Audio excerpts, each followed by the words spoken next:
This happened around 10 years ago, when I was around the age of 7. My family's always been one to travel a lot, and therefore, even though I was only 7, I had flown in an airplane more times than I could count.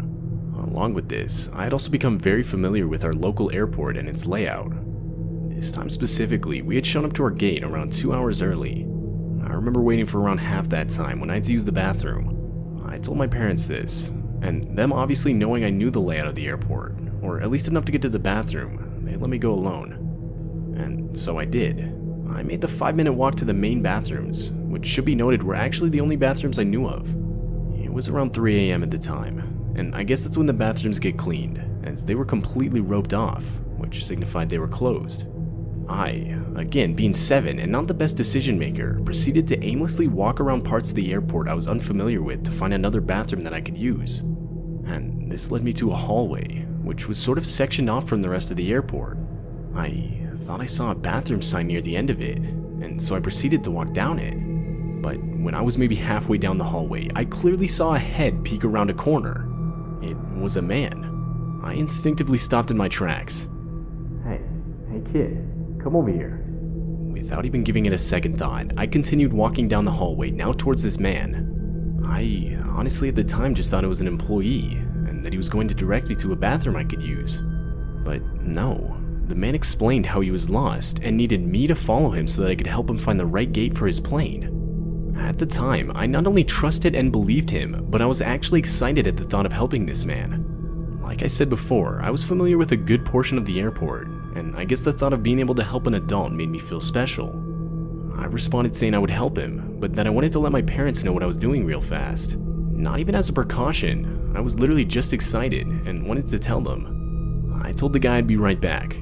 As I turned around and started back towards my gate, the guy began yelling at me and told me that we didn't have enough time as his plane was about to leave. But I responded telling him I would be quick.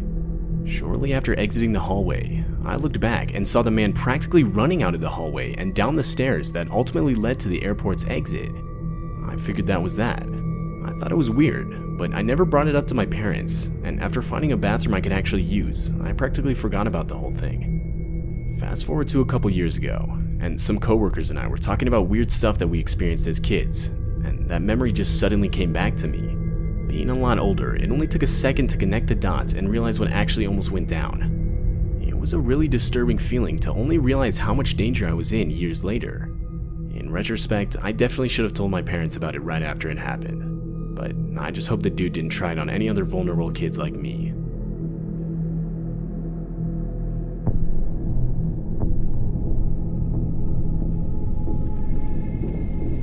I'm a college student, and obviously with all my money going towards school, pretty much any amount of extra cash helps.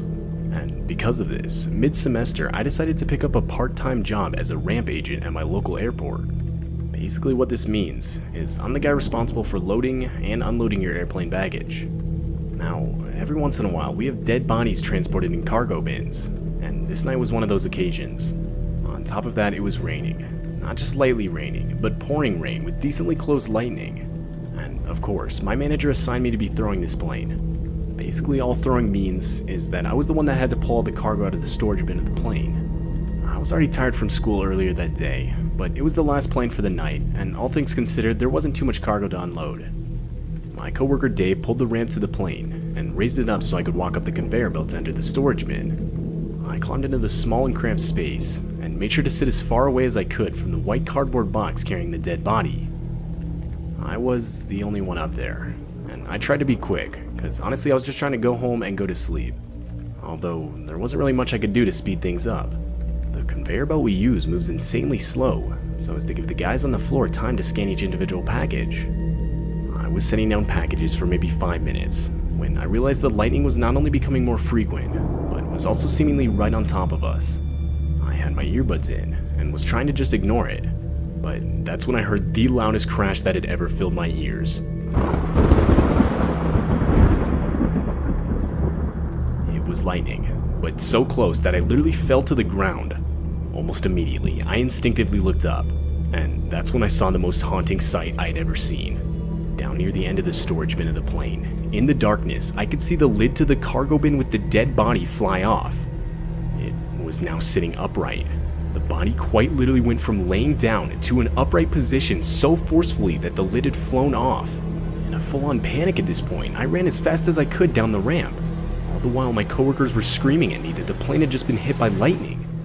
We went inside, and after I caught my breath, I explained to them what I had just witnessed in the storage bin of the plane. I will never forget how quickly the color on their faces disappeared, followed by looks of pure horror. After maybe 5 minutes of discussing the situation, and hearing the fear in my voice, my manager ultimately decided it was best if I just went home. During the whole duration of my drive home, I was stuck in a state of shock. I didn't know what to think. I didn't know if what I saw was real or not. But shortly after I got home, at least part of what I saw was confirmed real, as one of my coworkers had texted me, and he explained how when he went back up into the storage bin, the lid to the cargo bin with the dead body was off, but that the dead body itself wasn't sitting up. I did some research on whether or not a lightning strike could give off enough energy to cause a dead body's muscles to tense up enough for it to physically sit up for a few seconds, but I couldn't find any results on this. So, to this day, I still have no idea whether what I saw could be explained by the lightning, a trick my mind was playing on me because of fatigue, or something else altogether. But either way, I would quit my job at the airport the very next morning. I honestly couldn't see the money as being worth it anymore at that point. The trauma I had experienced was far more than the money was worth.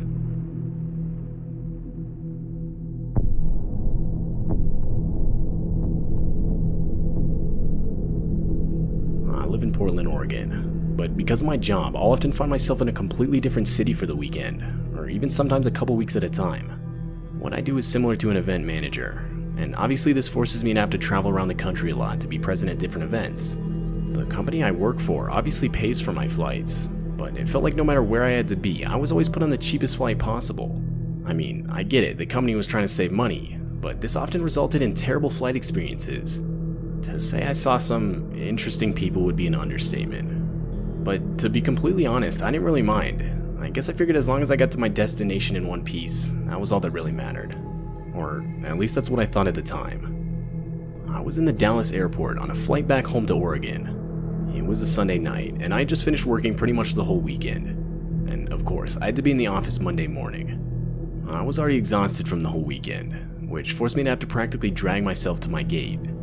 Something I probably should have mentioned is that my flight was actually in 2 parts, so I would go from Dallas to Sacramento and then to Portland. The first flight wasn't that full. I was in the window seat and only one other person was in my row. It was a middle-aged man. He looked pretty average, other than his clothes looking a bit old and torn up. But I mean, at the same time, who dresses up nice for a flight? We made polite small talk for a few minutes, although honestly I just felt like leaning up against the wall to fall asleep. As, like I said before, I was completely exhausted. I pulled out my phone to have something to watch while I did. Before I could even close my eyes, I noticed the dude looking over his shoulder in my direction. I honestly just tried to shake it off. I figured he was just trying to look out the window rather than my movie. But not even a minute later, I could hear the guy mumble something like, "Oh great, just ignore me then." This happened several times, but I convinced myself I was just misreading the dude. But eventually, I noticed the guy furiously scribbling writing on a page in a leather book he was holding. Instinctively, I kept peeking over at it, and I quickly realized pretty much the whole page was filled with handwritten words so small I could barely read them. I tried to make out what he was writing, and that's when I realized he was writing about me. My name had clearly been written down. I figured I must have given him my name when we had been talking earlier. I tried to make out more words, but I couldn't. They were too small and too far away. This made it almost impossible to fall asleep. I was honestly really disturbed, as I'm sure anybody would be. Finally, we landed in Sacramento, and people started getting off the plane. But the guy sitting next to me made literally zero effort to start packing up his things. It got to the point where it was our row's turn to get off, but still nothing. He was just sitting there with his head down, forcing the rows behind us to start getting off. I finally spoke up, explaining that I had a connection flight to catch, and that he needed to move. But still with his head down, and almost mumbling, he said, "I'm gonna follow you. You're not leaving this airport alive." I forced a laugh, thinking he was joking, but the dude sounded serious. He got up and let me out, but as we exited the plane, it became clear he actually intended on following me.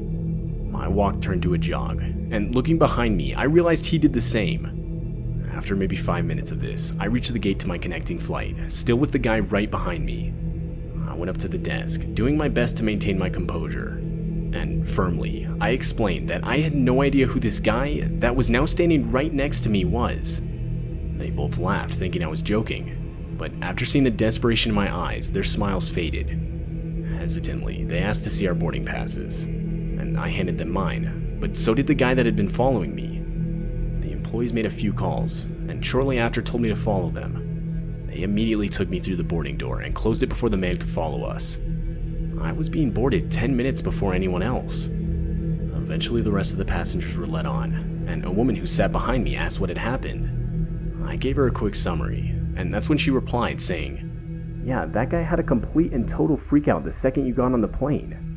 The dude was screaming and practically tearing his hair out. Police were actually called to take him away." This absolutely horrified me, and started to make me think that guy actually wanted to kill me. It's clear the dude had some sort of mental problems. Or I guess I can't confirm this, as I haven't heard anything else regarding the situation. But if that's the case, I just hope the guy gets the help he needs.